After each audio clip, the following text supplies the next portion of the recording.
Welcome back to the show. Well, we've got it. It's the SEC versus Ripple, and Ripple's reply is straight fire. Somebody roll that beautiful intro.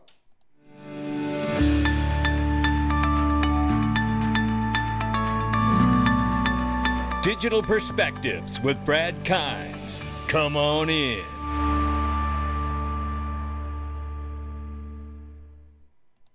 Welcome back to the show. Man, do I love the smell of crypto in the morning right here. $2.56 trillion market cap for crypto. The market is up 0.7, and we see 66,100 plus for Bitcoin, 3,100 plus for Ethereum. We see 110 billion plus market cap for Tether at the moment. 54 cents, 55 cents back and forth with XRP this morning at the number 7 spot, up 1. We see that we're up 1.9 on the 24-hour, and we're up 10.5 on the 7-day. I'm liking the sound of that, ladies and gentlemen. Take a look at this, the range of price between 53 and 57 cents. So you know we've had some motion overnight. And I don't know what that's from, and some people may point to the case and the filing that's happening. I don't know the answer. But you know what? I like seeing it going the right way. I can tell you that. And so does everybody else who's coming to XRP Las Vegas. And I hope you are too, because in 2 more days, the price for the ticket goes up.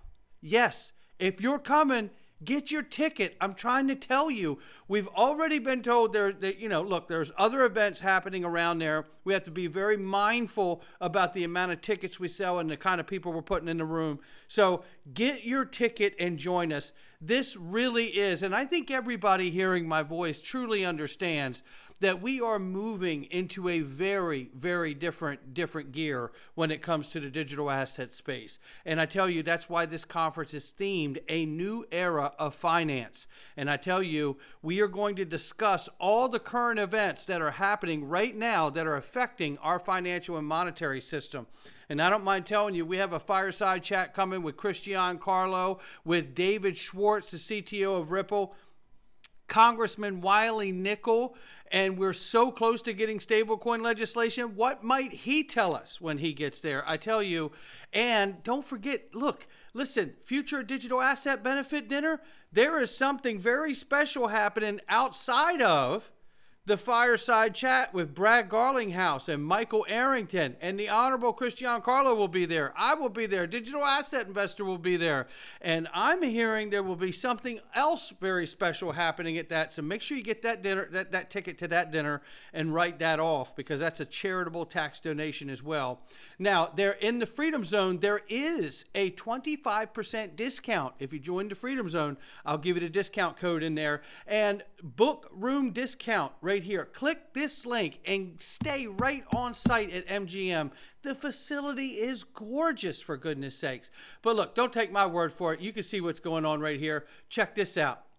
We are under 14 days to XRP Las Vegas 2024 and a new era of finance at the world's largest XRP conference at the MGM Grand in Las Vegas. Doors open at 9 a.m. May 3rd, and the event kicks off at 10 with an extended preview of the XRP Unleashed documentary. Great speakers taking the stage every hour, breaking down the new era of finance. Day 2 kicks off at 9 a.m., and then U.S. senatorial candidate John Deaton takes the stage, with more great speakers every hour. Day 2 wraps up with the current state of crypto on Capitol Hill with Wiley Nickel and Will Petruski. And then let the after party begin. Ticket prices increase on April 25th, so get your tickets while they are still available. XRP Las Vegas 2024. We'll see you there. Yes, we will. And viva la XRP Las Vegas. Absolutely. Shout out to Crypto for Life, James from over there at his channel. He will be at the event too. Come and meet everybody. I tell you, you won't believe it. And I tell you, it's a special thing when you understand just how hard it is to get all of these top industry people into the same room on the same day. Wow, what we have in plan for you guys is just amazing. I can't wait to meet all of you there. Here we see multiple SEC lawyers resign after federal judge sanctioned the agency for false statements and abuse of power in a case. Oh, yes, it happened. Finally, talking about the debt box case, right? Michael Welch and Joseph Watkins stepped down this month after an SEC official told them that they would be terminated if they stayed, according to people familiar with the matter. The pair were lead attorney on a case against Digital Licensing, a crypto platform known as Debtbox. Is Gary Gensler next on the list? I don't know, but he should be. He should be. And you know what? Don't miss that. I'm going to be on Good Morning Crypto, so don't miss that either. Now, look, we got to get going. We got a lot of information here. James Filan brings it to us here. Shout out to James. Jim, as always, been so kind to share things with us when it happens, and it happened yesterday. And here we saw yesterday evening, in fact, Ripple has just filed its opposition to the SEC's motion for remedies and entry of final judgment. Now, I've skimmed through all of this stuff, and I want to show you what we have so far. So Ripple files its new motion asking the court to exclude the SEC expert report, and it goes in here and basically says, the SEC failed to disclose the expert's identity and opinions during discovery phase of the remedies litigation. Ripple's filed their new motion in the case against the SEC, asking Magistrate Sarah Netburn to exclude the new expert materials the plaintiff submitted in support of its opening remedies brief and final judgment entry. Now, I'll just run through just a piece of this very quickly here. It says the crypto payments company recounted how the SEC deposed its supplemental expert report on disgorgement and during the discovery phase of the remedies litigation. However, during this phase, the SEC did not tender a declaration from one of its expert witnesses, Andrea Fox, an assistant chief accountant of the agency's enforcement division. For context, Fox's declaration includes an accounting analysis regarding the remedies aspect of the lawsuit, which the court mandated the SEC to reveal during discovery. Nonetheless, the SEC waited until the filing of its opening remedies related brief to submit the expert report. Notably, the late submission potentially limited Ripple's ability to respond and counter the arguments within the discovery period. So there is that portion of it, but we've got quite a bit to take on this to take away here. Coincidence? We find out from Ripple's response to the SEC yesterday that the SEC's investigation into Ripple began in April of 2018. And in April of 2018, Gensler publicly called XRP and ETH likely non-compliant securities. Funny enough, Gensler met with Jay Clayton a day before the lawsuit was filed. Isn't that interesting, ladies and gentlemen? Yes, it is. Then Ashley Prosper gives us this take. The SEC is a rogue agency, and Gary Gensler is an unelected bureaucrat. Judge Torres should grant Ripple's motion. No doubt. There's no doubt about this, and we're going to get into that motion and more of what it is here as you see the highlight of this footnote. Court-imposed deadline matter and compliance is necessary to the integrity of our judicial process. A party who flouts such deadlines does so at his peril.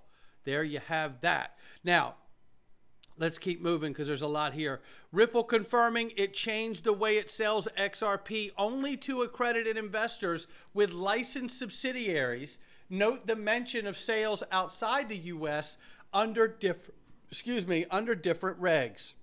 So, coming into this, Ripple has publicly acknowledged that ruling and does so again now. It has changed the way it sells XRP, and it changed its contract to avoid problems identified by this court. It has ensured that its counterparties qualify as accredited investors, and its subsidiaries have obtained license to sell XRP as a digital currency outside the United States under the supervision of regulators who do not treat XRP sales as sales of securities. Those appropriate responses to this court's ruling provide reasonable assurance that the violation will not reoccur. Now, let's keep going because these are just highlights from the actual filing, right? So Ripple has urged the court to impose a civil penalty of less than $10 million. This is what I've been saying, between $10 and $50 million. That's what I've been saying because the SEC is asking for $2 billion. Well, let's hear this take on it. This is back when James met a lawman Murphy. was on Scott Melker's show, and I want you to hear this because we're going to be hearing from James Metalawman Murphy at XRP Las Vegas on stage as well. Take a listen. The bigger argument here, in my view, is Ripple caught a very, very lucky break recently. The Second Circuit Court of Appeals ruled at the end of last year that in order for there to be disgorgement, there have to be victims of the fraud, victims of the securities law violation. There has to be something called pecuniary harm, and that means losses, actual losses. So when you read the SEC's filing on their damages theory, they have a heading saying, hey, no problem, there's pecuniary harm here, but they don't actually identify a single purchaser of XRP who lost money.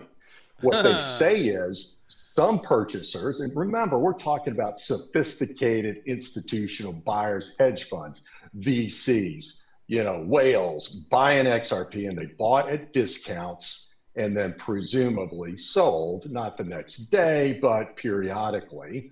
And so the SEC says some of the buyers got a lower discount than others, and therefore they were pecuniarily harmed, which does violence to that term. There have to be actual losses, and they do not identify a single quote unquote victim institution that lost money in their deal because they bought all of this XRP at some significant discounts. Yeah, and you know what? And that was pre-allocation. Remember when everybody said that didn't happen? But it did. It absolutely did. And the court case was absolutely proof of that. Absolute proof of that. No doubt, just as was the R3 case, right, that showed they had a 5 billion XRP option, right? Remember that? I remember that. Yeah, so, again, disgorgement can't happen if they haven't lost any money. And they were pre-allocated in option contracts at a highly discounted rate because the people they were doing business with obviously were going to bring a lot of liquidity and utility to the network. That's what pre-allocation has always been. And now it's an open conversation, but where are all the naysayers, right? Where did they go? Where did they go? Well, Vet says here, Ripple's opposition to the SEC's $2 billion fine is a civil penalty of no more than $10 million base on the facts in the document below. There's no question, and I agree with that. And honestly, they probably shouldn't even have to pay that. But nevertheless, let's hear from Stuart Alderati here, who says, our opposition to the SEC's request for $2 billion in penalties for legacy institutional sales is now public in a case that had no allegations or findings of recklessness or fraud, and in which Ripple won on significant issues. The SEC ask is just more evidence of its ongoing intimidation against all of crypto in the United States. There's no question. That is so spot on, Stuart. We remain confident that the judge will approach this final remedies phase fairly. And so do I, because Judge Torres and Judge Sarah Netburn have been amazing in this process. Feels apropos that we file our response on the same day that the two SEC lawyers resign for their misconduct in the debt box case. The U.S. will be picking up the pieces of this agency's disastrous policies long after Gensler is gone. And I tell you, how spot on, but how sad this is. This is so spot on. And normally I would get pumped up because you tell him, Brad, but he did. But the point is what, we're north of $100 million, headed probably closer to $200 million in legal costs. Imagine for a moment, think of this for a moment, that Ripple doesn't have the bankroll that they have. And think about the damage that could be done to this space if they were just steamrolled because of the lack of funds to fight the injustice by the SEC. How terrifying a thought that is. Let's get Fred Rispoli's take right here.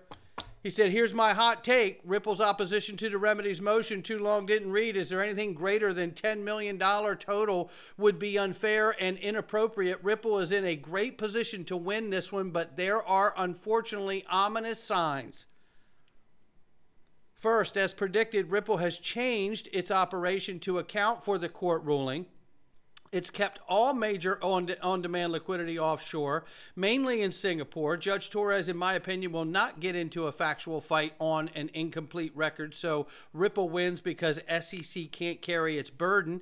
Interestingly and sadly, for those U.S. on-demand liquidity, we have confirmation why Ripple decided to issue a stable coin. And it was to allow U.S.-based clients to use on-demand liquidity, but not XRP. But I remind everybody, let me interject in Fred's comments, that is where I believe the Ripple Uphold partnership comes in, and they can white label and do things for banks. Let's keep that open mind. And then he goes on to say, also great to see Ripple shove SEC statement about losing in its face. And it says here, example, is a lengthy declaration from Monica Long that reveals some interesting business practices like stopping institutional sales in 2019. Ripple is aiming for money transmitter licenses in 45 states, and that's on page 6. And then changing on-demand liquidity contracts on page 7. Lots more to dive into here, and I still need to. Bad news, however, he's seeing. The parties are teeing up or posturing on round 2. Ripple tells the court if the SEC wants to sue on the new contracts, it needs to bring a new enforcement action. The SEC getting hammered with a low penalty will help in dissuading a repeat enforcement action.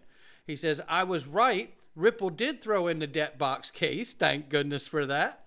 Not incredibly relevant, but if the SEC wanted to throw ex post in the judge's face about us hanging out with people like Brad Garlinghouse and others, then Ripple be one upping it with throwing job-ending sanctions out there as well. Specifically, and then that was highlighting how he had made that comment earlier on back in March. He says here, the number of characters redacted on page 23 are 11 or 12, meaning less than 9 million at most when he sees the damages coming in. This is where Ripple gets the $10 million number from, and the SEC has the gall to ask for $2 billion when it only sanctions its boys a couple million. Not going to persuade Judge Torres on that point. And he says, whoops, someone forgot to redact Ripple email addresses. Kindly refrain from contacting major senior VPs about what a great attorney you are and how much of an asset you be to that company. He said, my prediction is that Ripple pays 25 million or less, and I've always said between 10 and 50, but I also believe it goes to the Supreme Court. Then he says, should you be XRP, comes in and says, every transaction on the XRP ledger uses XRP. A stablecoin would have to use XRP to move.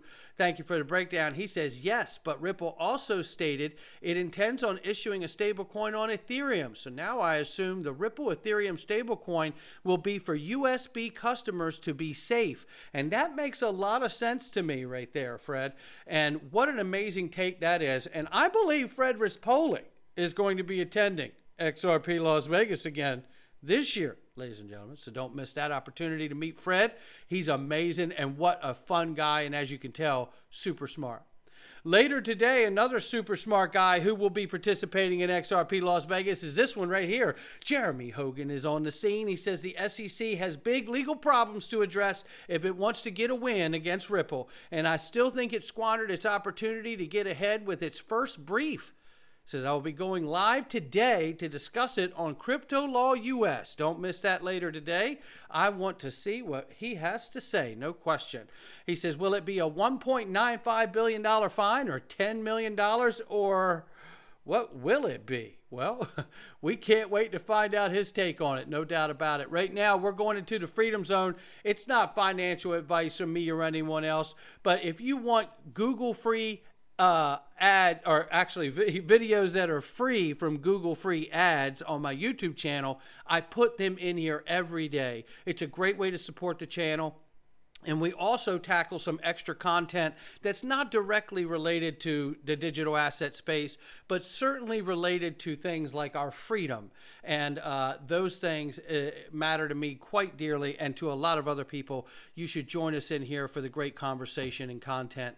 It's a great way to support the channel. Not financial advice from me or anyone else. I'll catch all of you on the next one.